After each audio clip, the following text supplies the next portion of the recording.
Hello and welcome everyone. आज हम लोग पढ़ने वाले हैं सपनों के से दिन। इस पाठ के लेखक हैं गुरुदयाल सिंह, जिसमें लेखक ने अपने स्कूल के दिनों का वर्णन किया है। लेखक अपनी आत्मकथा के इस अंश में बताते हैं कि बचपन में जब वो और उनके साथ में जितने भी उनके दोस्त थे वो खेला करते थे, तब सब एक जैसे ही लगा करते थे। नंगे पांव, फटी मैले से कच्चा पहनकर, टूटे बटनों वाली कई जगह से फटे हुए जो उनके कुर्ते थे और बिखरे हुए बाल लेकर ये लोग खेला करते थे। इधर उधर भागते भागते हुए ये लोग गिर जाया करते थे और जब गिरते थे तो इनके पांव छिल जाते थे, चोट लग जाती थी। उनकी चोट देखकर उनकी माँ, बहनें तथा पिता उनकी पिटाई किया करते थे। अरे तू बाहर से खेलकर फिर चोट लगवाया, रुक जा, तेरी पिटाई करते हैं। इसके बावजूद भी ये बच्चे अगले दिन फिर खेलने निकल पड़ते थे। लेखक बचपन में ये सब नहीं समझ पाए थे। जब अध्यापक की ट्रेनिंग में उन्हें बाल मनोविज्ञान विषय पढ़ाया गया, मतलब चाइल्ड साइकोलॉजी पढ़ाई गई, जब वो टीचर ट्रेनिंग कर रहे थे, तब उन्हें पता चला कि सभी बच्चों की आदतें मिलती जुलती होती हैं। उनमें से अधिकतर स्कूल नहीं जाते थे या फिर पढ़ने में रुचि नहीं लेते थे। जो बच्चे होते हैं ज़्यादातर वो स्कूल ना जाना चाहते हैं और रुचि नहीं लेते हैं पढ़ने में। तो लेखक के जो दोस्त थे वो भी कुछ इसी तरीके से थे। पढ़ाई का महत्व नहीं समझते जो बच्चे होते हैं। स्वयं माता पिता भी पढ़ने में रुचि नहीं लेते थे। उस समय के जो थे बच्चे, उनके माता पिता जो थे वो इतनी रुचि नहीं लेते थे। वे उन्हें पंडित घनश्याम दास से लिंडे पढ़वाकर हिसाब किताब सिखा देना आवश्यक समझते थे। तो जो पंडित घनश्याम दास जी थे वो क्या करते थे, हिसाब किताब नहीं होता, प्लस माइनस ये सब चीज़ें, मल्टीप्लिकेशन, ये सब चीज़ें वो सोचते थे कि ज़रूरी है। लेखक के आधे से ज़्यादा साथी, मतलब जो दोस्त थे, वो राजस्थान या हरियाणा से आकर मंडी में व्यापार या दुकानदारी करने आए परिवारों से थे। तो जो ज़्यादातर उनके पेरेंट्स थे बच्चों के, वो क्या थे, राजस्थान या हरियाणा से आए थे। और वो लोग यहाँ पर क्यों आए थे? क्योंकि उन्हें दुकानदारी यानी कि व्यापार करना था मंडी के अंदर। अब मंडी क्या होती है? जहाँ पर वेजिटेबल, फ्रूट्स, अलग अलग चीज़ें बेची जाती हैं। तो एक तरीके से अलग अलग चीज़ें बेची जाती थी। तो उसके अंदर तो क्या होना चाहिए, आपकी थोड़ी मैथ अच्छी होनी चाहिए। कोई चीज़ 100 रुपये की है, मान लो 1 किलो 100 रुपये की है, तो 2 किलो कितने की होगी, 3 किलो कितने की होगी। तो उसी हिसाब से पेरेंट्स भी अपने बच्चों को पढ़ाते थे। उनकी बोली कम समझ में आती थी। किनकी बोली कम समझ में आती थी? जो लेखक के दोस्त थे, क्योंकि वो लोग हरियाणा और राजस्थान से थे। उनकी बोली पर कभी कभी लेखक को हंसी भी आती थी, पर खेलते समय कभी कभी ये बोली समझ में भी आ जाती थी। बचपन में बच्चों को सब कुछ अच्छा लगता था, केवल उन्हें स्कूल आना अच्छा नहीं लगता था। लेखक को अपने स्कूल का रास्ता अभी भी याद था, जिसके दोनों ओर कांटेदार झाड़ियां थी। उनके पत्तों की महक नीम जैसी थी, जिसे लेखक आज भी अपनी सांसों में अनुभव कर सकते हैं। आज भी लेखक को वो याद आ जाता है रास्ता और उन झाड़ियों की खुशबू। स्कूल के जो क्यारियां थी, मतलब साइड से जो बाउंड्रीज होती हैं, उसके अंदर अलग अलग तरीके के फूल लगे हुए थे, जिन्हें वो लोग चुपचाप चपरासी की नजर से छुपकर तोड़ लिया करते थे। नई कक्षा में जाना अच्छा तो लगता था, परंतु साथ ही में यह भी डर लगता था कि अब मास्टर से अधिक मार पड़ेगी। उन दिनों स्कूल में 1.5 महीने पढ़ाई होने के बाद 1.5-2 महीने की छुट्टियां होती थी। अरे वाह, अब तो यार मुश्किल से 1 महीने की छुट्टी मिलती है। क्या आपको कभी 1.5-2 महीने की छुट्टी मिली है स्कूल से? कमेंट करके बताना अगर मिली है तो। छुट्टियों के शुरू के 2-3 सप्ताह खेलने में बीत जाते थे। वे अपनी माँ के साथ नाना के घर जाकर छुट्टियों का भरपूर आनंद लेते थे। यदि किसी कारण नाना के घर नहीं जाते थे तो घर के पास बने तालाब में सारा दिन खेलते थे। तालाब में नहाकर गीले बदन ही पास में पड़ी रेत में खेलते और फिर से तालाब में कूद जाते। ऐसा वे एक बार नहीं, ना जाने कितनी बार किया करते थे। उनमें कोई भी अच्छा तैराक नहीं था, मतलब लेखक और उनके दोस्तों में कोई भी अच्छा तैराक नहीं था। अगर कोई बच्चा डूबने लगता तो सब लोग उसे सलाह देते, अरे ऐसा करो, जो भैंस है उसके सींग पकड़ लो या फिर उसकी पूंछ पकड़ लो, उसके सहारे तुम बाहर आ जाओगी। तो ऐसा करके सब लोग उन्हें सलाह दिया करते थे। इसी तरह छुट्टियों का 1 महीना बीत जाता था। अब 1 महीना बचा है, स्कूल से मिला काम भी करना है। अब उसकी सब बच्चों को याद आने लगती थी।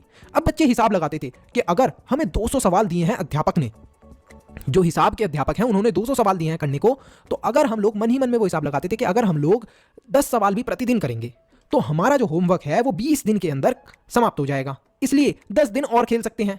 10 दिन की बजाय 15 दिन खेल में निकल जाते थे। 15 सवाल प्रतिदिन करने की सोच फिर उनके दिमाग में आती थी कि 1-2 दिन और खेल लेते हैं और फिर 15 सवाल प्रतिदिन कर लेंगे, होमवर्क तो कंप्लीट हो ही जाएगा। ऐसे ही हिसाब लगाते लगाते छुट्टियां कम होती जाती थी और स्कूल जाने का भय सताने लगता था। कुछ सहपाठी ऐसे भी थे जो काम करने से अच्छा मास्टर जी की पिटाई खाना उचित समझते थे। अब उनमें से जो सबसे बड़ा लीडर था या फिर नेता था वो था उमा। उसके जैसा लड़का कोई नहीं था।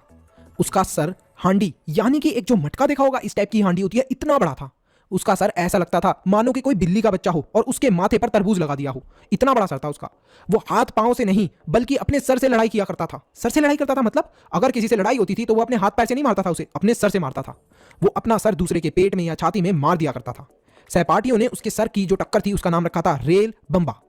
लेखक का स्कूल बहुत छोटा था। उसमें केवल 9 कमरे थे जो अंग्रेजी के अक्षर एच के भांति बने थे।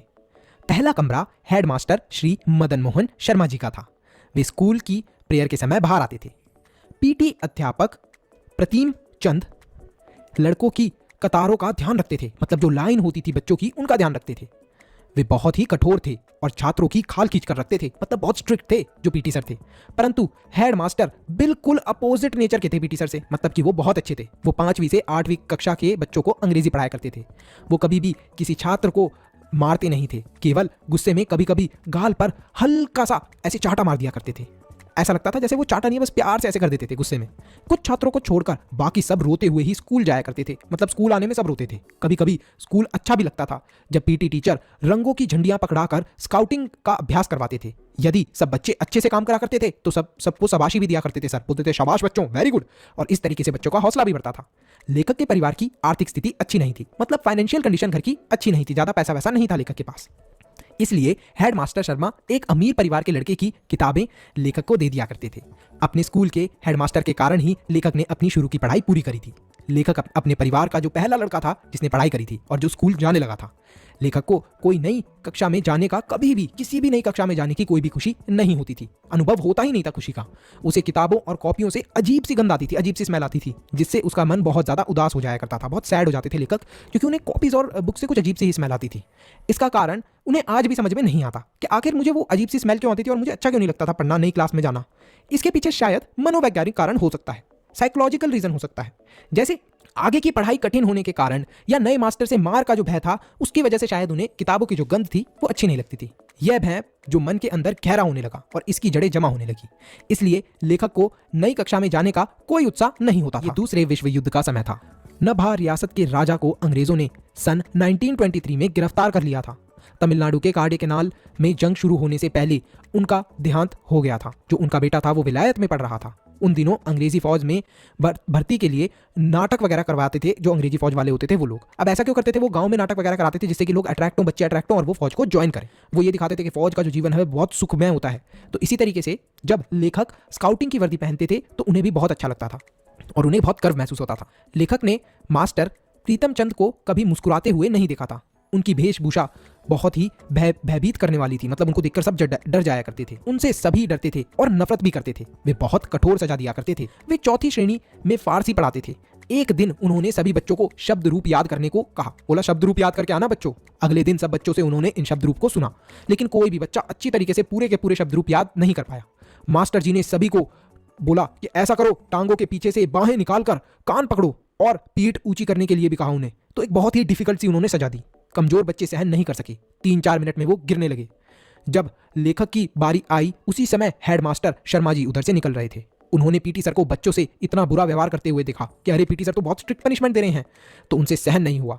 उन्होंने उन्हें बहुत डांटा और उनकी शिकायत डायरेक्टर को लिखकर भेज दी। जब तक ऊपर से आदेश नहीं आ जाते तब तक पीटी सर स्कूल में नहीं आ सकते थे और पढ़ा भी नहीं सकते थे। पीटी मास्टर अपने घर पर आराम करते रहते थे।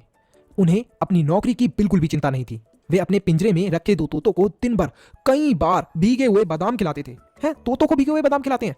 क्या आपने भी कभी भीगे हुए बादाम खाए हैं? जरूर बताना कमेंट सेक्शन में। और उनसे मीठी मीठी बातें करते थे, बोलते थे अरे वाह मेरा तोता, मेरा प्यारा तोता, और उसको बादाम खिलाते थे। बच्चों को ये एक चमत्कार